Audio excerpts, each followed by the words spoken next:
a great honor to be here with you, to share with you the kind of work that we have been doing with Finnair in the last 3.5 to 4 years ago. These are the people from my team, both from IBM and from Finnair. Actually, it's a team of marketing professionals from Finnair, business consultants from IBM Business Consulting Services, and researchers from IBM Research, to where I belong, in Zurich, Switzerland. When we started this work, the airline industry was probably in one of the darkest periods of recent history because of a number of challenges which have all sorts of natures. Probably the oldest one is the deregulation, which starts back in the 80s, which is now extending globally. And there are a number of other economical, epidemiological, political factors which have hit the airline business probably harder than any other industry. Technology as well. The way internet has changed the relationship between travelers and airlines has been huge, especially for the business travelers who contribute most to the revenue of airlines in general.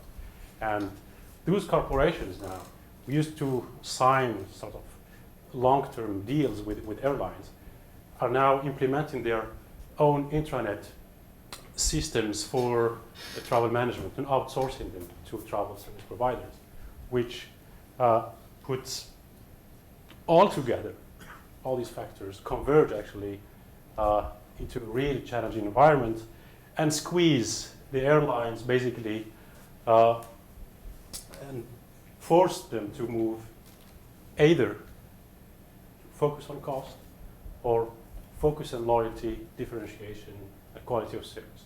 Those who are still stuck in the middle, there are a number of them, are very likely to suffer even harder than they did before. So Finnair had decided to go the differentiation, loyalty, and quality of service way, and that's how we get started to do this work actually. So to give you a better idea of what Finnair has been doing in strategy and how the strategy applied a number of challenges to address here. Hello, my name is Kari Heinonen. I'm Director Customer Relationship Marketing at Finnair, the Finnish airline located in Helsinki in Finland. Finnair is one of the oldest airlines in the world. It's established in 1923. Today our airline is a growing, profitable and a modern company utilizing modern technology in various parts of operations. Annually we fly more than 8 million passengers to and from our 60 destinations in the world, and also utilizing One World Alliance's network, which Finnair is part of since 1999.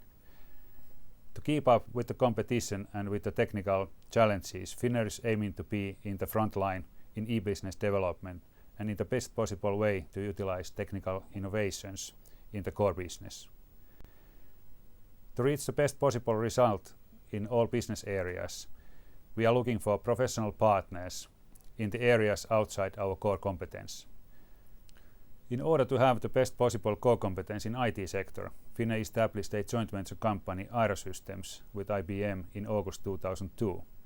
This successful collaboration with IBM has not only provided us effectiveness in daily IT work, but has also provided world-class competence in IT development through IBM's global network.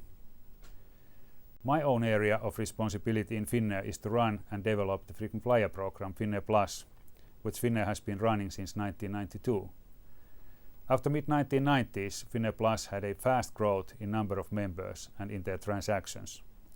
It became obvious that the tier members, the heavy users of airline services, needed to be more carefully targeted by personalized communication and also by e-services, which had been developed for customer convenience in their travel processes, as well as to improve our own efficiency, especially in the ground services. Today Finnair Plus has more than 750,000 members, and we have gathered an extensive database of information about our customers' transactions and about members' behavior when they are using Finnair and Finnair Plus partners' services.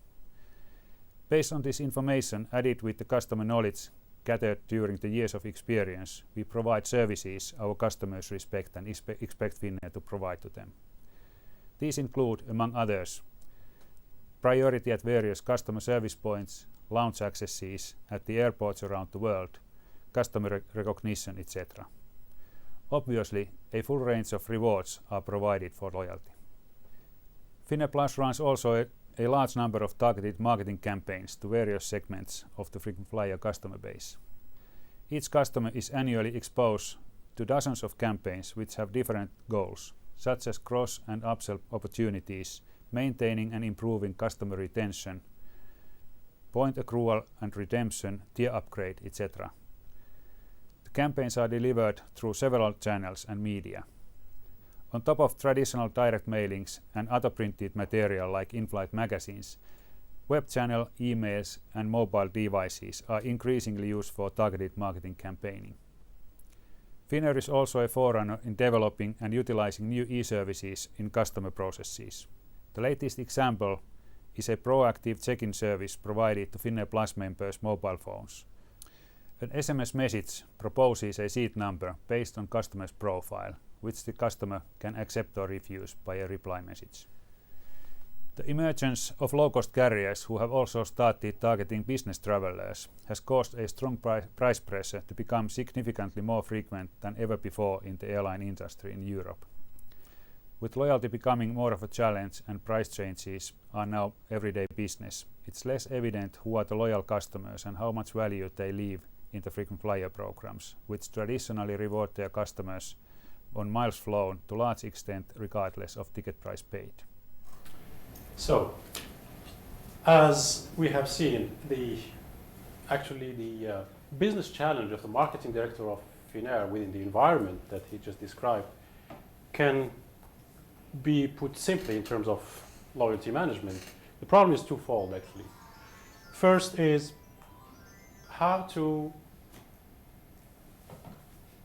identify those lifetime value drivers of and loyalty of customers in an actionable way, which would help Finnair better manage the relationship with its customers.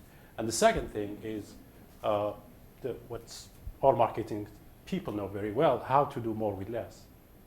Marketing budgets in any business, especially in the airline business, are undergoing really some very strong cuts sometimes.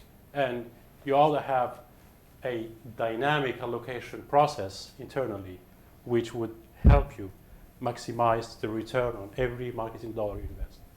So that's the sort of business challenge that we're looking at. But here, that's where the business problem stops, and then start the marketing science problem. How do we frame this problem into a marketing science process or framework? The customer equity and lifetime management framework that we developed actually consists of three steps. The first thing that we do, and that we should be included in any decent marketing management framework, is a good approach to segmentation. What we have observed in many industries, in years of research and consulting we have been running, is that actually people in corporations never spend enough time on doing segmentation right. So we introduced a number of value and loyalty metrics, and we design what we call state space. Why we do that? We do it to naturally model the dynamics of the customers in that space. That's where we use the kind of Markov decision processes models to do basically two things. One is very common, estimating lifetime value over variable time horizon in the future. The second thing, which is not so common, is estimating the volatility, the risk of customers' behavior or of policies, marketing policies that you choose. Once we do that, it's all fine, but it doesn't solve all the problem because of that marketing budget problem, because you can have the best policies for everybody if you have all the budgets of the world, but when you need to implement them, you need to pick up the right subset or portfolio, if you will, of customers and actions which are likely to maximize your return on investment. But that's where we use portfolio diversification techniques for portfolio theory. So that's kind of the general framework. Now let's dig a little bit into more details. When we talk about segmentation that we did, actually, we did two things. One of them is introduce new value and loyalty metrics, and I will show you some examples of these, which allow to use the existing segmentation that Finnair had. This is something that you will see across the board. Whenever you talk with a marketing director in any corporation, don't tell them, I'm going to redo your segmentation. They throw you out the door immediately. So we take whatever existing segmentations, like in this case, we have customers. The airline knows who is platinum, who is gold, etc., based on one dimension, which is the miles flown, regardless of the value, etc. And using those techniques, we design profiles per each tier. And what helps us define those profiles in actionable way, as I mentioned, is those loyalty and value metrics, like this one, which is a very simple one, actually. When you look at it, we call it loyalty index. When we talk about loyalty, everybody understands what it means in natural language. If you want to measure it, it's another thing. So in this case, we say, well, if we take customer over some time period, like 1 year, and look at just the transactions, look at the inter-transaction time, just compute the average and divide by recency at each time. So today, if you are here today, we measure loyalty index. Why do we do that for every customer? Because it gives us the relative behavior of each customer with respect to their own behavior previously. So if that number is bigger than 1, then we're doing a good job. Then you just know that you're getting loyalty up. If it goes down, then you're doing a bad job. Something's going to happen. So you can use these kind of triggers to profile this.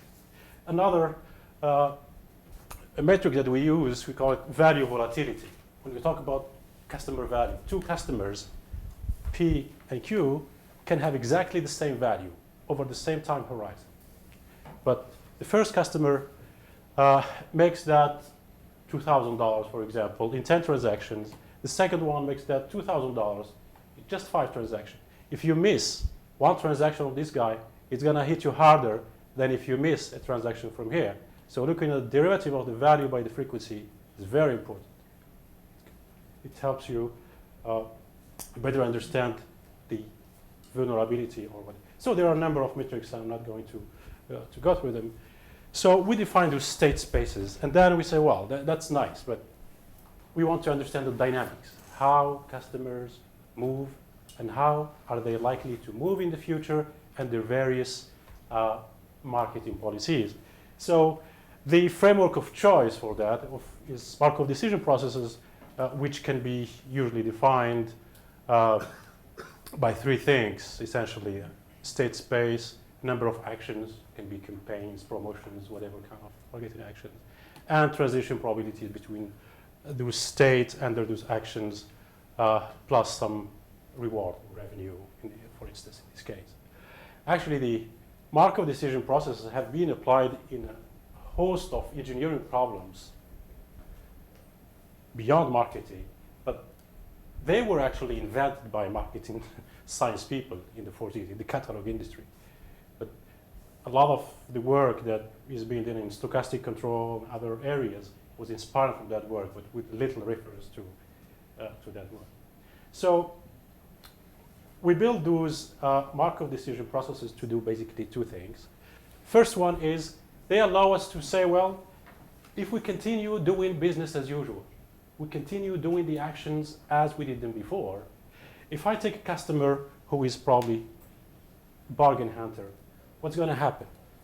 Here is the policy that we're going to be following with this customer. And here is where the customer is most likely to end up. Now, when you optimize the Markov decision process using backward induction or whatever kind of estimation technologies, then it will tell you, well, based on the historical data, what we know about this customer, here is actually the optimal policy. But as you know, these are probabilistic models, and people who have been applying Markov decision processes look at the expected value, the mean of what we are likely to generate after 3 months, for instance. A very important measure is usually missing, which is that risk, or the variance, if you will, of that distribution. And that's where we use actually here Monte Carlo simulation to say, well, if I get customers start from state A, what's actually the final distribution of revenue that I'm more likely to see in three months? So we build those what we call financial profiles per customer state. Like here, for instance, I have 3 states, S1, S2, S3, with the distribution that we generate using the Markov decision process and the Monte Carlo. And then we say, all right, my problem is I have a limited budget. Every action that was suggested by the model cost me money.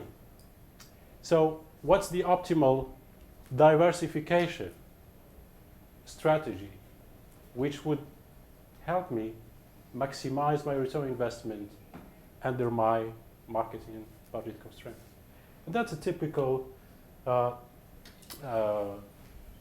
optimization problem that have been studied to large extent. There's a huge literature in optimization theory, portfolio theory, so I'm not going to go through that kind of thing.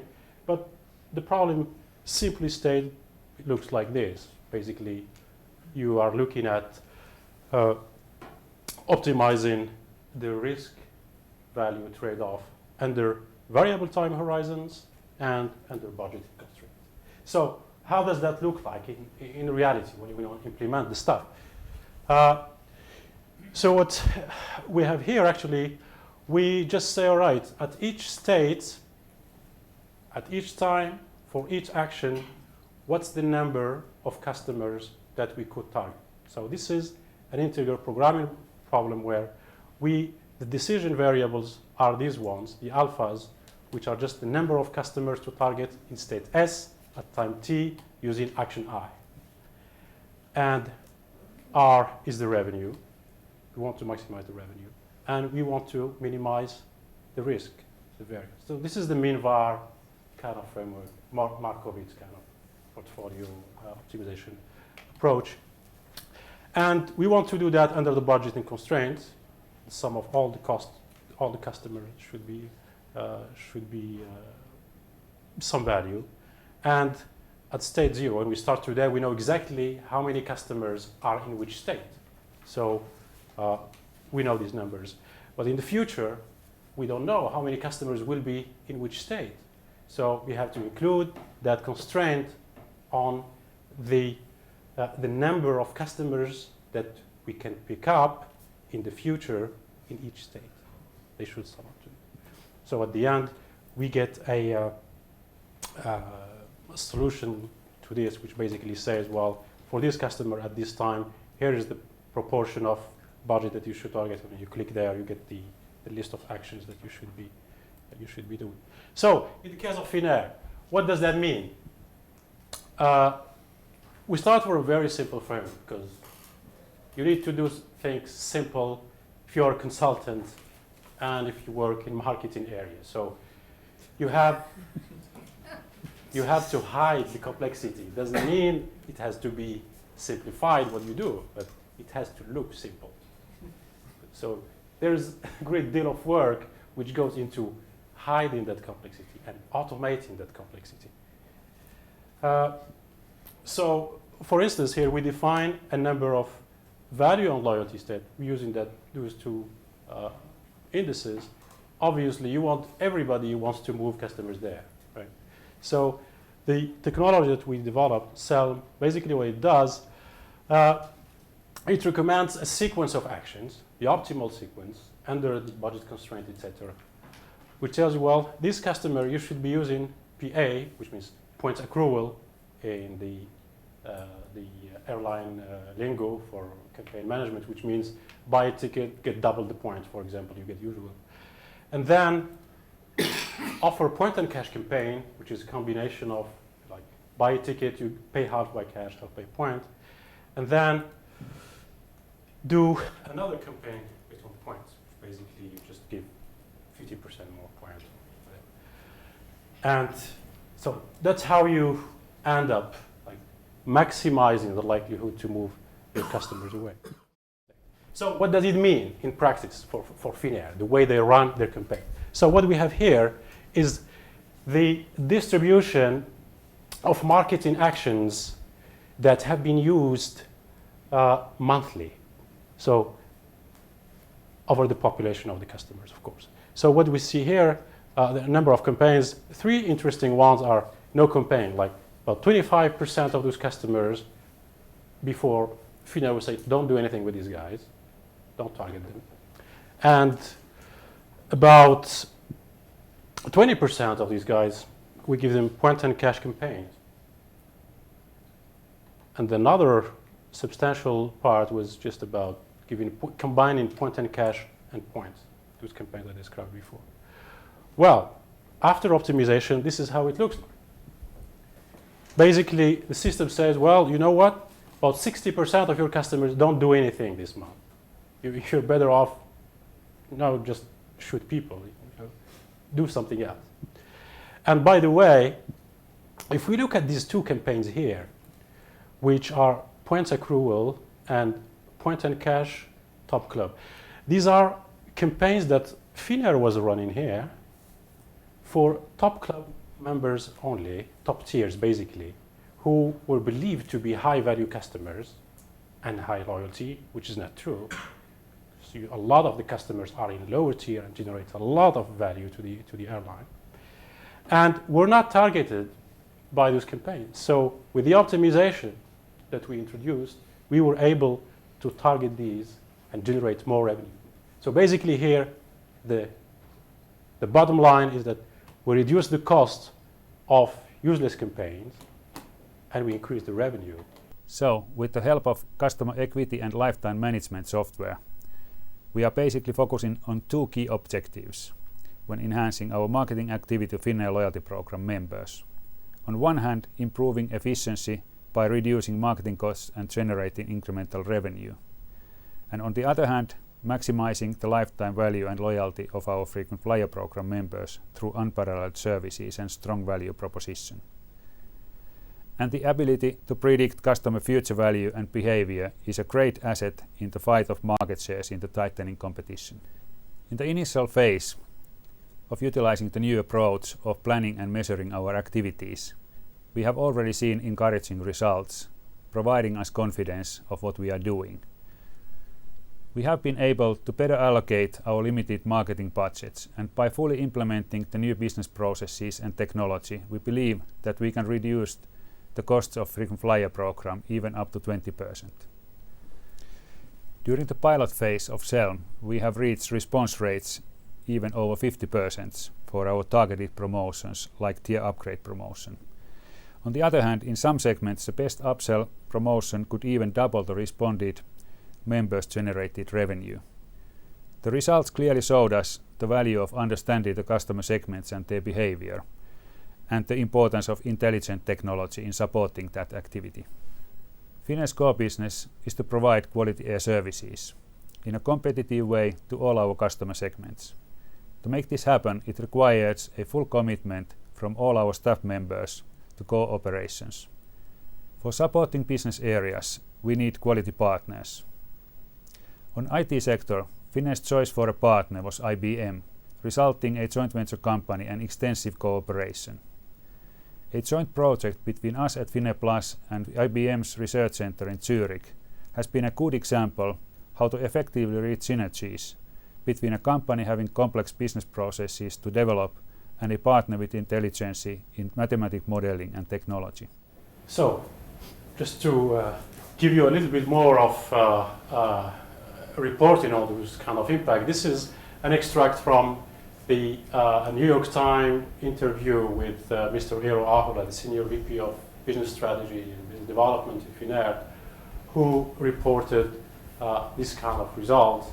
And the code that you see there, this is a lot of money for the airline, and especially in the current environment. So that's all important to have those financial figures, but actually what's sustainable in an organization? It's the change that technology or methodology brings to the organization. And more importantly, the customer equity and lifetime management solution that we have been developing in Finnair has contributed to that change in the positive sense.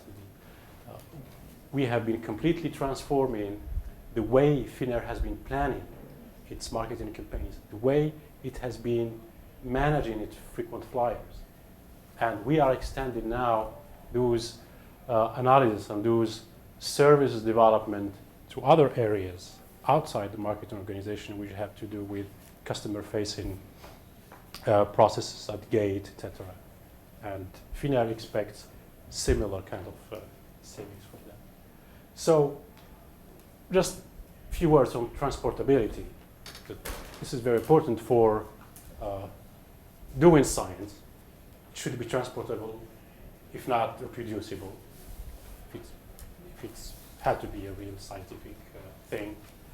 And as IBM, as a consulting company and technology company, we develop solutions that we can reproduce with other customers. So there is a huge opportunity for loyalty management. There are over 1 billion people outside there waiting to be managed properly by the businesses they have a relationship with. In the US, there are about 75% of North Americans have at least one loyalty card. And when you look at the potential that you can get from that loyalty card and the expectations that people have from the loyalty card that they carry, usually there is a large misalignment. So there's a huge opportunity for aligning these things in the future. Other industries, grocery store, retail in general, airlines, telcos, etc. Even to the B2B business. This one, I didn't know much about it actually, which is an interesting one. A lot of small, medium businesses are enrolled in a loyalty program. So, as a summary, the customer equity and lifetime management framework really provides sort of innovative way of bringing together those marketing science methodologies, Markov decision processes, Markov chains, portfolio theory, but in a simple and intuitive way to solve hard business problems. So that's really the innovation of the last, or the putting it all together over the last 10 years of research that we have been doing in this area. And we are offering these services to other companies in the telco business, in the retail business, and tomorrow, by the way, I will be presenting a talk about what we do for telco. And to finish off,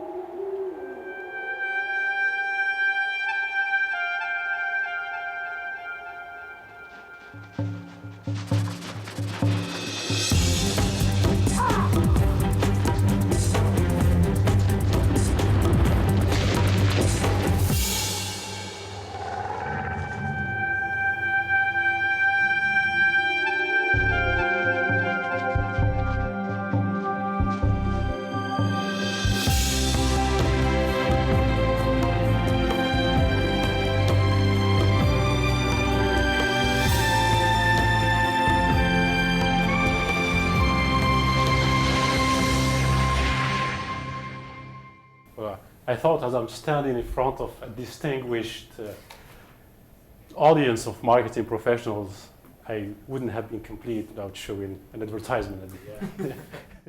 Thank you for a wonderful presentation and for refreshing my memory and education about Markov decision processes. I was intrigued by a statement you made early in the presentation about never going into a client and changing their segmentation scheme. But clearly you enhanced it. Can you talk a little bit more about that process and the client's involvement and the interaction between consultant and client? Right. This is an extremely important thing, actually, that we experience, the kind of thing that you just know because you experience them. You get thrown out of the door a couple of times, so you learn the lesson.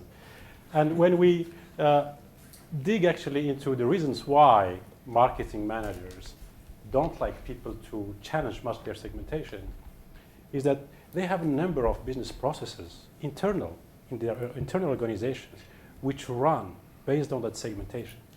So you're basically coming in and saying, you know what, this segmentation is screwed up and your business processes are not optimal. And how did that work at Finnair? So with Finnair, it took a lot of time. We worked together very intensively in the beginning, and we adopted a very incremental approach, which I think should every consultant adopt in this area, this hairy area, which is taking whatever segmentations you have already and build additional segmentations on top of it. Never talk about rebuilding segmentation, talk about refining segmentation. And that's how, in one of the slides that I showed, say, well, we're going to take the platinums, we're going to do profiling for the platinum. We're going to take the silvers, etc. And by the way, when you do campaigns and advertising for silvers and platinums, here are the profiles you may want to adapt. So that's. Yeah, actually, I'm going to follow up on that segmentation question. You've also made very good progress in a very difficult problem, this dynamics integration with segmentation. But the segmentation that they're using, I guess you're not responsible since you came in there, is really a behavioral segmentation, which is sort of the old-fashioned 1960s stuff that you observe behavior and then from that sort of segment people. But obviously, people have the same behavior and respond very differently to marketing mix variables. So, you know, somebody's loyal because it has a route that they like, and they're going to be price insensitive, and it doesn't matter, they're going to fly no matter.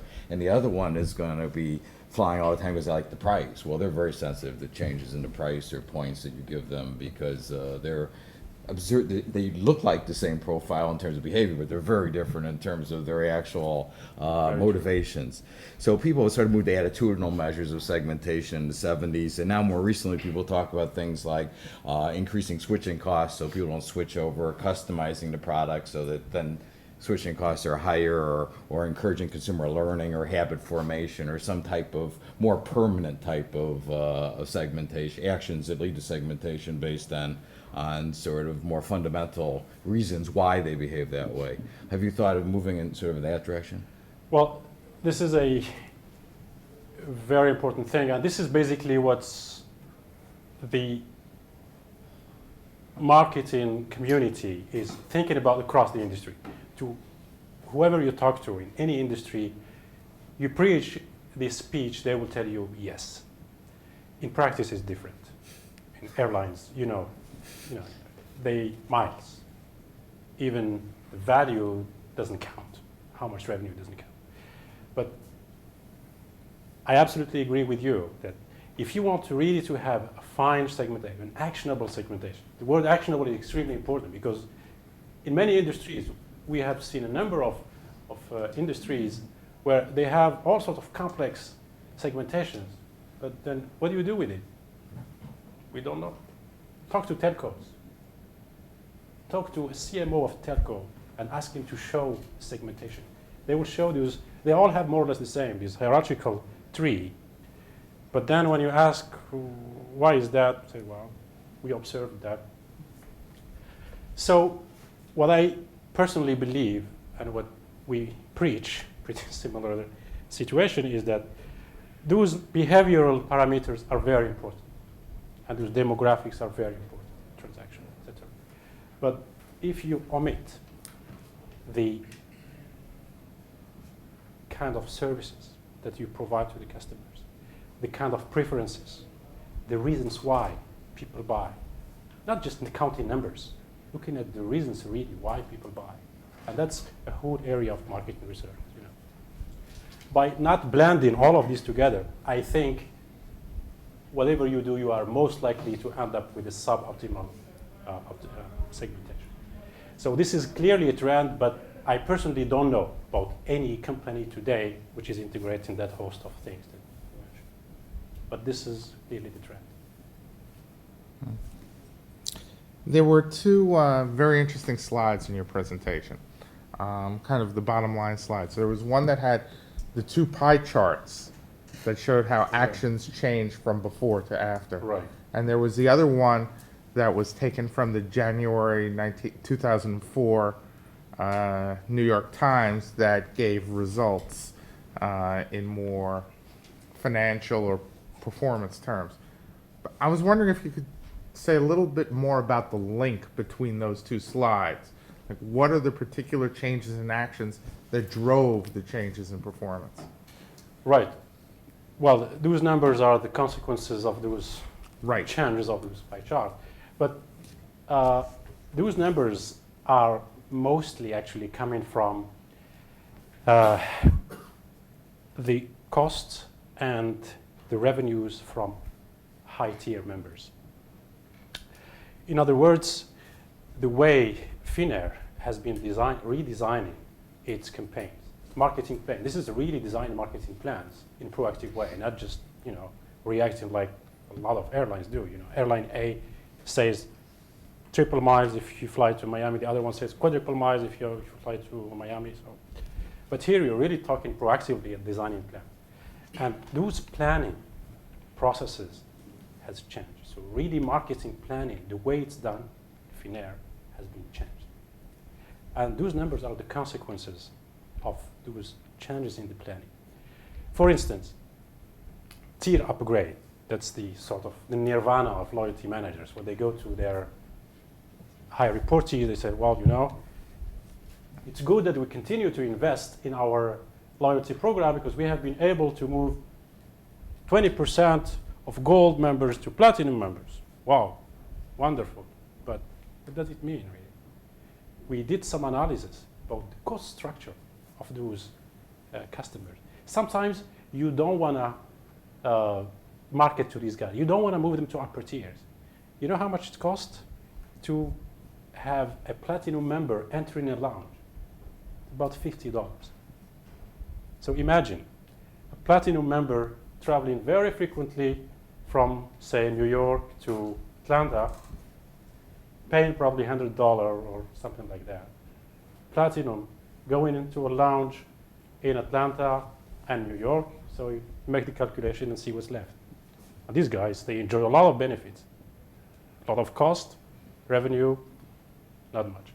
On the other side of the equation, you have those low-tier members who just don't collect miles, like myself. We spend a lot of money. But I always have this basic thing. I never get any benefit. And whenever I start to increase my number of miles, they say, oh, by the way, your miles expired. So you have to redo it again. So tier upgrade, this is a process which is very important, has changed dramatically in Finnair. And that's some of the results that Mr. Karihainen was referring to in terms of increase the revenue by 50%. Hey, I don't need to change. I'm the guy that gets the lounge for $50. My other question had to do with actions that are taken here. I like the Markov idea because it gets this long-term perspective versus a short-term perspective people used to have. They build up all these liabilities that they owe in the future by looking at current revenue. But one of the issues there is that whether the action sort of moves somebody into a state permanently or whether it's really temporary. So you think of actions like you make them aware of a route that they didn't know about, or you promise them a future benefit if they keep their usage rate up, and then they would permanently move into that state. But you were talking about things like cash-in points or double points. Couldn't it be that they just move into that state because of that action and move right back out of the state so that they're not sort of permanently captured in the state? This is very true. We are back to your first comment. A state depends how you define state. If you want if you have a good definition of state, it should not be just numbers, value this much, tier this much, etc. It should be preferences. It should be profile in terms of lifestyle, all sorts of things. So you can understand then, well, if I want to move a customer from this state to that state, what does it take? So that's why I believe embedding as much information as possible in the definition of the state, in the Markov decision process, is key. And we start actually to do that in the telco business, because it's kind of bloody business, bloody industry where you've got to compete with all means, and you've got to really anticipate people's behavior more on their lifestyles